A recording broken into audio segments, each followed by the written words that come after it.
So we want to show you how we can use those gifts that your student has and help them to grow in those skills.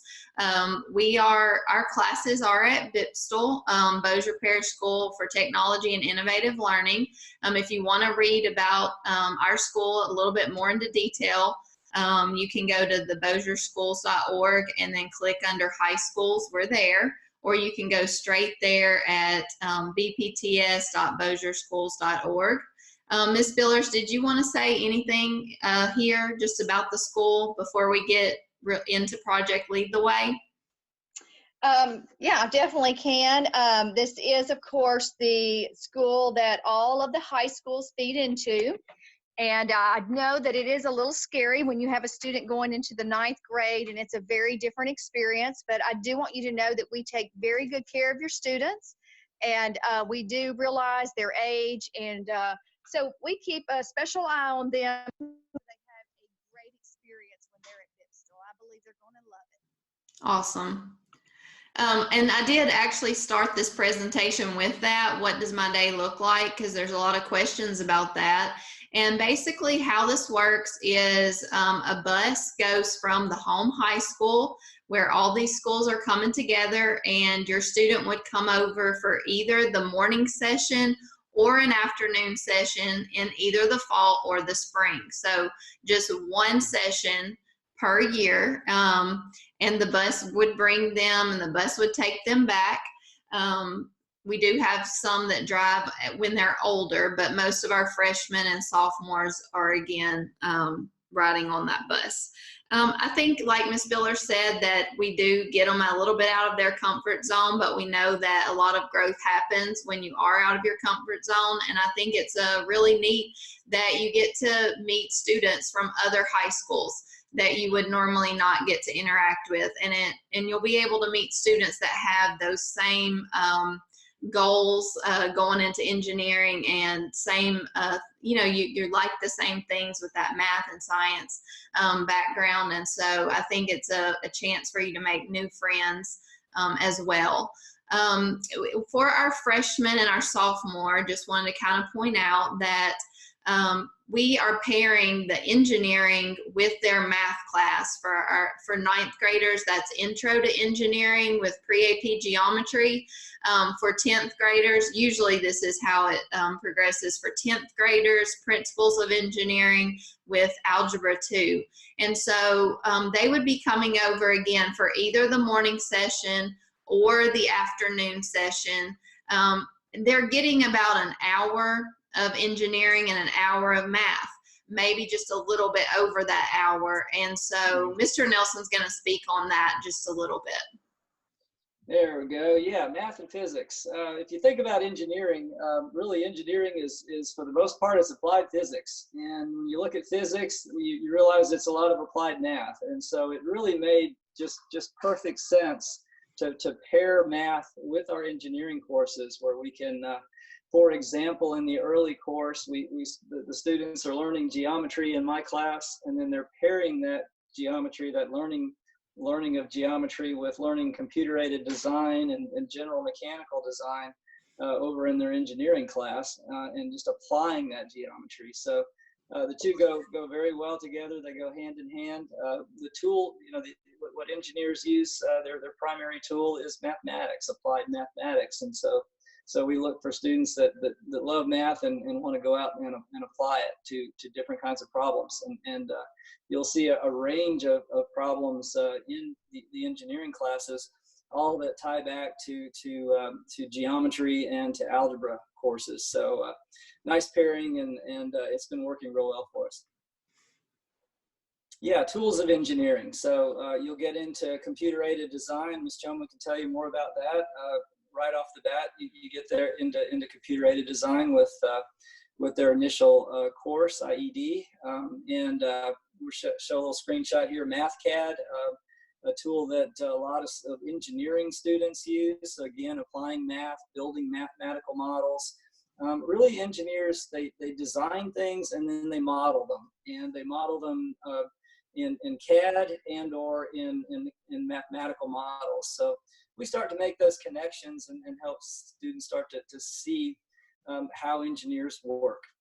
And can you speak just a second here back on this slide about kind of how the math class, with only having that 1 hour of math, what what are those strengths that student needs to be successful? Sure, sure. So yeah, we're definitely looking for students that enjoy math, are strong in math. I've taught both of these courses for a number of years, and I really enjoy the courses. We do have a little less time than students would have in the classroom at their home schools, just by the virtue of how our programs work. And that means we need students that are going to engage fully in class, and that are going to get that homework done. Take that initiative to take that lesson home each night and do that bit of homework that they need to do to make sure they practice. And then come back with any questions they've got. And that's been a process that's worked quite well for our students.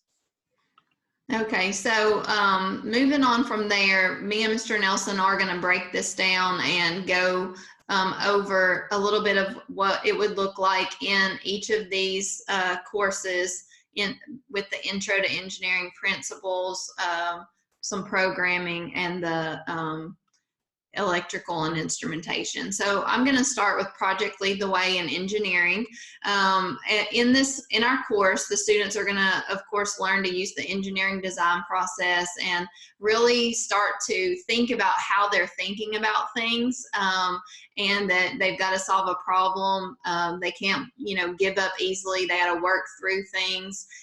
They might, build a prototype and it may not work, and they've got to figure out, oh, how can I change this? How can I make it better? So we're really focusing on these real world problems and disciplines. And as a math teacher background for me, this is a fun class to teach, because I've always, had that question, when am I ever going to use this? And now, I get to show them how they're going to use it in engineering. So the freshman year, paired with geometry, these are the main topics that we're going to be going over: the design process, engineering documentation and drawing with dimensioning and things like that.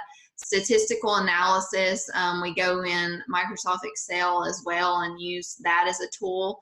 Of course, CAD, computer-aided design, reverse engineering, where you would just take something apart and see how it's working and how you can make it better. Designing new products and looking at the ethics of a product and what's going to happen to it when it's not working anymore. Is it going to be good for our environment? So that's some of the things that we do. And I just wanted to show you a few of our projects that we would be doing. And so I really like this one. This is our puzzle cube project that our freshmen start with. And while they're doing this project, they're learning how to sketch in 3D. You don't have to be an artist to be an engineer, but it's nice to be able to do some basic sketching and drawing to show an idea to someone. We learn about how to dimension things correctly. A lot of times engineers are developing something and they're sending their plans over to a manufacturer, and they're not there in person. They have to be able to show things in detail so that they can be manufactured correctly. So they're going to be learning about the technical writing as well, how to do, something in detail. They'll be given criteria and constraints that, for example, in this puzzle cube, a toy company wants it to be 5 parts, wants it to be solvable in so many minutes. And so after they design their puzzle cube, we'll run statistics on that and see if they met the criteria that the company wanted. So that's just one of the things that we do. Another project is our skyscraper design challenge, and this is where a lot of that geometry comes in, where you're looking at, you can change in our CAD system what type of materials you're using to build something, and what is that doing to the weight, how is that affecting that building. If the wind was to blow really hard, would the building fall down? So they're having to use mathematically, they're having to prove that their building could withstand the elements. And so it's a really cool project. And then we kind of finalized the year with our automata box, which is where they would produce motion using cams and they would, again, have to really lay that out there for someone to be able to build that if they weren't sitting there. So those are just 3 fun projects that the freshmen do. We also last year were able to take them to Louisiana Tech on a field trip, and we were able to build a RC car and program it to go through like a race course. And so this was a fun day for us, something that we are going to continue to try to do. The next, so if I could jump in, just so everyone's aware, we're very engaged with tech.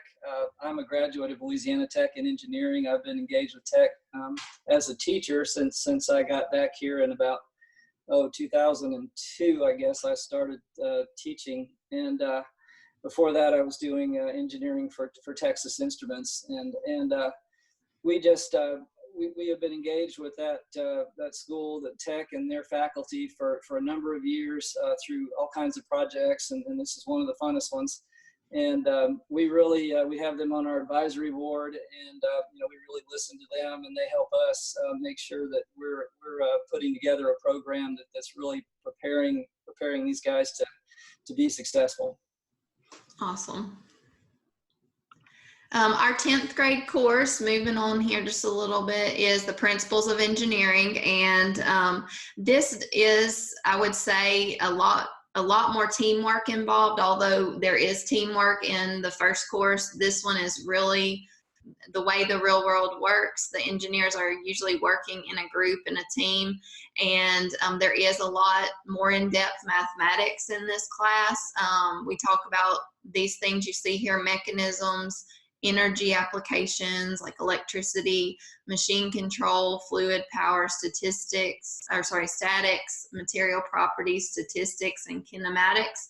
And I do want to show you a few of our projects also that we did in Principles of Engineering. This is a compound machine build where students wanted to be able to lift a weight, and you might want to they would come up with their own idea, of course, where you're turning a wheel and axle that would and use a pulley system to lift a weight. And mathematically we would come in and say, well, is there any advantage to this? Is this helping the worker's job? Is this machine helping us do making the job easier, which is what our factories and companies are needing when they're working. And so this is a real world, example that the kids get to go through, and a really fun, they build a lot with the VEX in this class, and it's a lot of fun.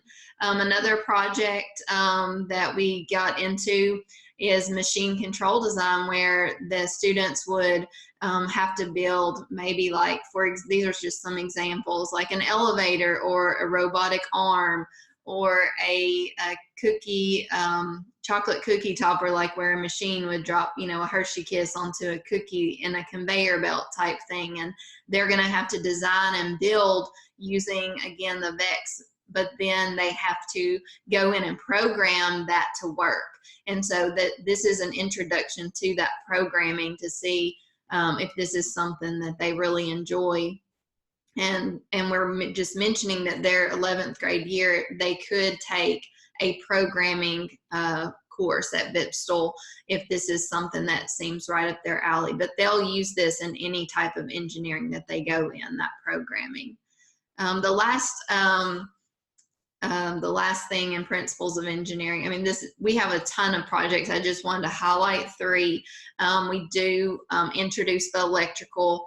We talk about, current and resistance and circuits and basic wiring. And what I really like about Principles is that when your student does go in and take physics, they're actually going to have a head start because they've learned a lot of these basic things in Principles of Engineering. And I don't think we mentioned it, but Principles of Engineering does count for a physical science credit. Correct? Is that right, Mr. Nelson? Yes, that's right. Correct. So it's not counting as an elective credit. This is counting if they come over to. That is true. Okay, awesome. So if they do come over and they take their math and, principles of engineering, they're getting those 2 credits they're not using an elective for. So that's really nice.